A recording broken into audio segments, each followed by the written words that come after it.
Qlobal bazara çıxmaq yəqin ki, bir çox biznesin ən böyük xəyalıdır. Amma çox vaxt bu, sanki qaranlıq bir otaqda əllərinizlə qapı axtarmaq kimi bir şey olur, elə deyilmi? Bəs desəm ki, o qapının açarı əslində elə hamının gözü qabağındadır. Gəlin bugün beynəlxalq ticarətin o gizli məlumat mənbəyini birlikdə kəşf edək və görək onu öz xeyrinizə necə çevirə bilərsiniz. Baxın, bugün nələrə toxunacağıq? Birincisi, qlobal ticarətdəki əsas çətinlik nədən ibarətdir? Sonra, çox az adamın bildiyi o gizli məlumat mənbəyinin üstünü açacağıq. Üçüncüsü, bu məlumatları necə güclü bir kəşfiyyat alətinə çevirmək olar, ona baxacağıq. Və nəhayət, bütün bunların biznesiniz üçün açdığı yeni imkanları müzakirə edəcəyik. Başlayaq. Gəlin açıq danışaq. Qlobal ticarətə atılmaq düzü həm çox həyəcanlıdır, həm də biraz qorxuducu. Yəni bir tərəfdə böyük qazanc fürsətləri var, amma o biri tərəfdə də bir yığın sual. Kimə güvənim? Hansı bazar mənim üçün daha yaxşıdır? Bax, bu qeyri-müəyyənlik var ha, gəlin onun kökünə enək. Təsəvvür edin, məhsulunuz superdir, həvəsiniz də yerində. Amma o dünya xəritəsinə baxanda başlayır suallar. Mənim bu məhsulumu alacaq adamlar haradadır axı? Bəs rəqiblərim, onlar kimlərlə işləyir? Bilirsiniz, bu sualların dəqiq cavabı olmadan atdığınız hər addım əslində bir növ riskdir, korkorana atılmış bir addımdır.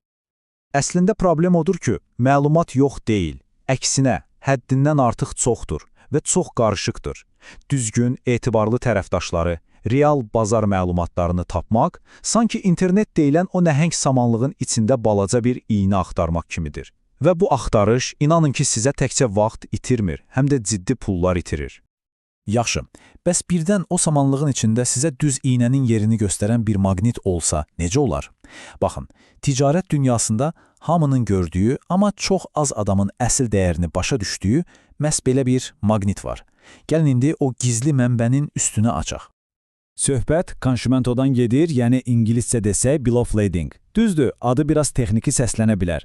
Kanaldan baxanda elə bilirsən ki, bu sadəcə rəsmi bir daşıma sənədidir. Və salam. Amma işin dərinliyinə gedəndə görürsən ki, bu adi kağız parçası deyil. Bu qlobal ticarətin DNT-sidir. Hər bir beynəlxalq əməliyyatın, belə deyək, qara qutusudur. Bir anlıq bu sənədin içindəki məlumatlara fikir verin. Kim satır, kim alır, nə daşınır, nə vaxt daşınır. Bax, bu 4 sadə sualın cavabı var ha. Bütün qlobal ticarət strategiyanızın təməl daşıdır. Artıq təxminlərə, bəlkələrə ehtiyac qalmır. Əlinizdə konkret, dəmir kimi faktlar olur. Əla, deməli belə bir məlumat xəzinəsi var. Amma bir problem var. Milyonlarla belə sənədi tək-tək vərəqləmək, oxumaq qeyri-mümkündür. Bəs bu, necə deyərlər, xam qızılı necə emal edib? Biznesiniz üçün parlayan bir alətə çevirmək olar. Məhz burada da texnologiya bizim köməyimizə çatır. Və baxın, tam da bu nöqtədə Turkexim ortaya çıxır. Turkexim nə edir? Təsəvvür edin, o milyonlarla dağınıq sənədi toplayır, hamısını bir araya gətirir, sistemləşdirir və sizin üçün sanki bir Google axtarışı qədər sadə olan nəhəng bir məlumat bazası yaradır.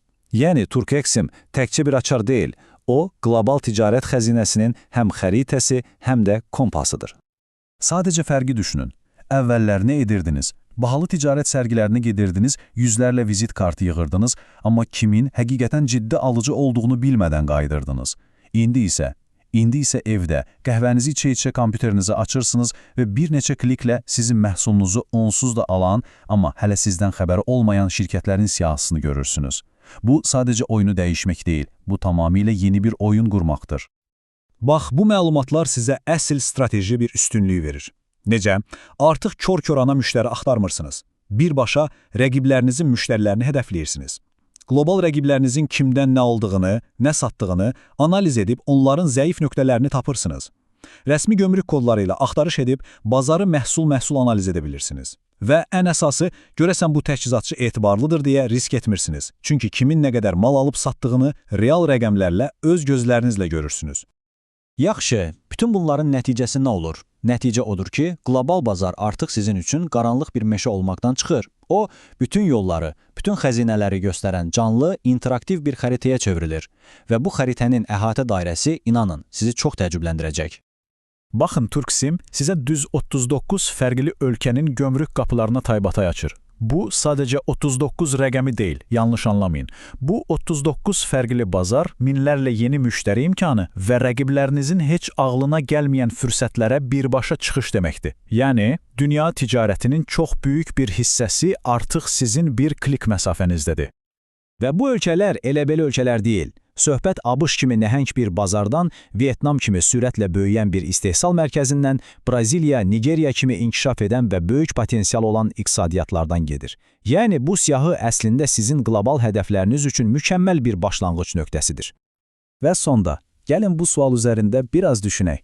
Bax elə bu dəqiqə, dünyanın hansısa bir limanında sizin üçün ideal bir müştəri yeni bir konteyner sifariş edir. Çox güman ki, sizin rəqibinizdən.